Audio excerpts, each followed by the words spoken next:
आप सबका हर दिन की बात में स्वागत करती हूँ। आज का दिन यानी 4 जनवरी का दिन गोपाल दास नीरज जी को समर्पित। आज के ब्लॉग में मैं कुछ उनके बारे में बताती हूँ। गोपाल दास नीरज जी का जन्म 4 जनवरी 1925 को उत्तर प्रदेश इटावा जनपद के पुरावली गांव में हुआ था। मेरा सबसे इंटरेस्टिंग काम ये होता है कि इतने फेमस पोएट को मैं आज की पीढ़ी से कनेक्ट कैसे करूं।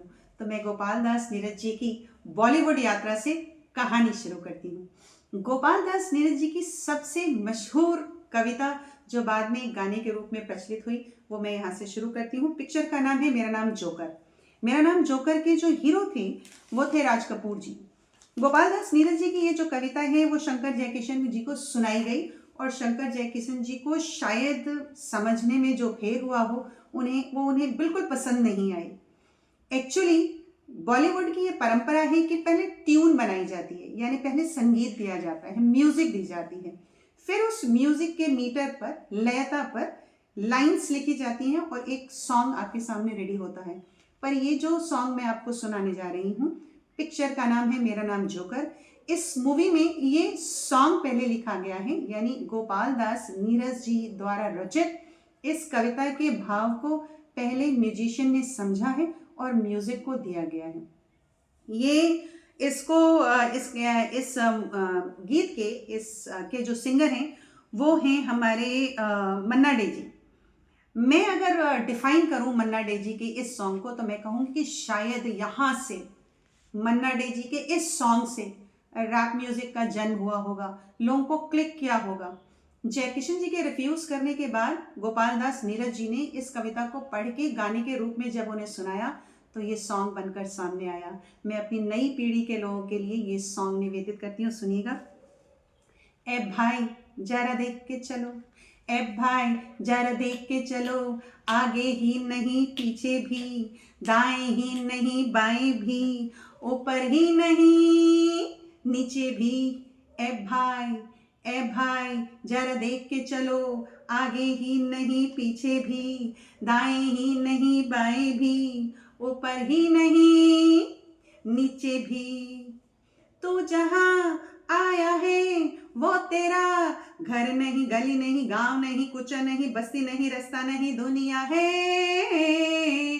और प्यारे दुनिया ये सर्कस है, और सर्कस में बड़े को भी, छोटे को भी, खरे को भी, खोटे को भी, दुबले को भी, मोटे को भी, नीचे से ऊपर को, ऊपर से नीचे को आना जाना पड़ता है। और रिंग मास्टर के कोड़े पे, और रिंग मास्टर के कोड़े पे कोड़ा जो भूख है, कोड़ा जो पैसा है, कोड़ा जो किस्मत है, तरह तरह नाच के दिखाना यहाँ पड़ता है, बार बार रोना और गाना यहाँ पड़ता है।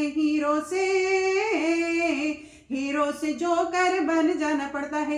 ए भाई जरा देख के चलो, आगे ही नहीं पीछे भी। और अगला स्टेंजा है, सुनिएगा कि गिरने से डरता है क्यों, गिरने से डरता है क्यों, मरने से डरता है क्यों, ठोकर तू जब तक न खाएगा, पास किसी गम को न जब तक बुलाएगा, जिंदगी है चीज क्या नहीं जान पाएगा, रोता हुआ आया है रोता चला जाएगा। ए भाई जरा देख के चलो। सॉन्ग सुनने में ऐसा लगता है कि नीरज जी शायद किसी राह चलते व्यक्ति के लिए, साइकिल सवार के लिए या मोटर बाइक के लिए लिख रहे हैं, पर ये जिंदगी का दर्शन शास्त्र है। जिंदगी के इस दर्शन में गोपाल दास नीरज जी कहते हैं कि ये जो जिंदगी है अनजान है हम सबके लिए, हमें नहीं पता कि आगे आने वाले समय में कौन कौन सी प्रॉब्लम्स होंगी। यानी कोड़ा सिंबॉलिक किया उन्होंने, और उन्होंने कहा है कि संभल कर चलिए और अपनी ज़िंदगी को बहुत ही खूबसूरत तरीके से सारे प्रॉब्लम्स का सलूशन निकालते हुए जीने की कोशिश करिए। इन्हीं गोपाल दास जी नीरज जी के दर्शन भरे इस सॉन्ग के बाद कुछ रोमांटिक सॉन्ग की बात करते हैं। बॉलीवुड में गोपाल दास नीरज जी ने लगभग 130 गीत लिखे हैं, जिसमें से उनका एक हस्ताक्षर गीत है कारवां गुजर गया, लेकिन इसकी बाद में बात करते हैं। 1968 में एक मूवी बनी जिसका नाम था कन्यादान। उसमें शशि कपूर के ऊपर फिल्माया गया एक बहुत ही रोमांटिक सॉन्ग है जिसकी पंक्तियां कुछ यूं हैं कि लिखे जो खत तुझे वो तेरी याद में हजारों रंग के नजारे बन गए, सवेरा जब हुआ तो फूल बन गए, जो रात आई तो सितारे बन गए, लिखे जो खत तुझे। और एक 1970 में पिक्चर आई थी प्रेम पुजारी। इसका जो रोमांटिक सॉन्ग था मुझे बेहद पसंद है, जो देवानंद जी पर फिल्माया गया, और वहीदा रहमान जी इसकी अदाकारा रही इस पिक्चर में। और पंक्तियां कुछ यूं हैं कि शौखियों में घोला जाए फूलों का शबाब, उसमें फिर मिलाई जाए थोड़ी सी शराब, होगा यूं नशा जो तैयार, हाँ होगा यूं नशा जो तैयार, वो प्यार है शौखियों में घोला जाए फूलों का शबाब। हंसता हुआ बचपन हो, बहका हुआ मौसम है, छेड़ो तो एक शोला है, छू लो तो बस सबनम है। गाँव में मेले में राह में अकेले में आता जो याद बार बार, वो प्यार है शौखियों में घोला जाए फूलों का शबाब। ये तो मैं आपको इंट्रोडक्शन करा रही हूँ इस बीड़े के लोगों को, बहुत ही महान कवि और बहुत ही महान गीतकार गोपाल दास नीरज जी से। अब चलते हैं इनके बचपन की तरफ। ये जब क्लास 6 में थे, इस बुक से मैंने ये उदाहरण लिया है कि जब ये क्लास 6 में थे तो एक बार इनके अध्यापक ने, जो कि जिनके ये फेवरेट स्टूडेंट थे, उनको 1 नंबर से 1 मार्क से उनको फेल कर दिया।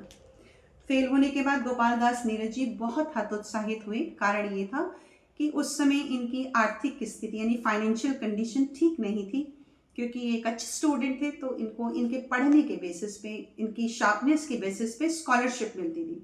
तो इन्होंने उस अध्यापक से, टीचर से कहा कि आप अगर मुझे फेल कर देंगे तो मेरी ये स्कॉलरशिप रुक जाएगी और मैं आगे पढ़ाई कैसे करूँगा, इसलिए आप मुझे 1 नंबर का ग्रेस मार्क दे दीजिए।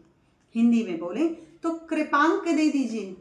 मास्टर जी के फेवरेट स्टूडेंट थे वो, पर उन्होंने टोटली रिफ्यूज़ कर दिया और कहा कि मैं कृपांक तुम्हें नहीं दूंगा।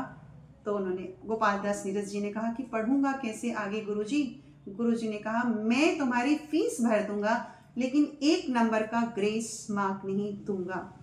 इस पुस्तक में लिखा है कि गोपाल दास नीरज जब बहुत फेमस हो गए, प्रख्यात हो गए और लौट के वापस अपने उस विद्यालय में गए, तो उनके साथ उनके 2 बच्चे भी थे। गोपाल दास नीरज के वो गुरुजी तब तक वहाँ के प्रिंसिपल यानी प्रधानाध्यापक बन चुके थे। गोपाल दास नीरज जी ने उनके पैर छुए तो प्रधानाध्यापक जी परेशान हो गए, बोले अरे आप ये क्या कर रहे हैं। गोपाल दास नीरज जी ने कहा आपने मुझे नहीं पहचाना, मैं वही स्टूडेंट हूँ जिसको आपने कभी 1 नंबर का कृपांक या ग्रेस मार्क नहीं दिया था, और इस वजह से आज मैं इस तरीके से निखर कर सामने आया हूँ। मैं अपने बच्चों का एडमिशन कराऊंगा तो उन्हें भी कभी कृपांक यानी ग्रेस मार्क नहीं दीजिएगा। इसलिए नीरज जी अपनी सफलता का सारा क्रेडिट अपने टीचर्स और अपनी मदर को देते थे। एक और घटना आपको सुनाना चाहूंगी, गोपाल दास नीरज जी के चढ़ाव के समय की है, यानी जब वो कवि सम्मेलनों में भाग लेने जाया करते थे। वो भी मैंने इस बुक से ही निकाला है।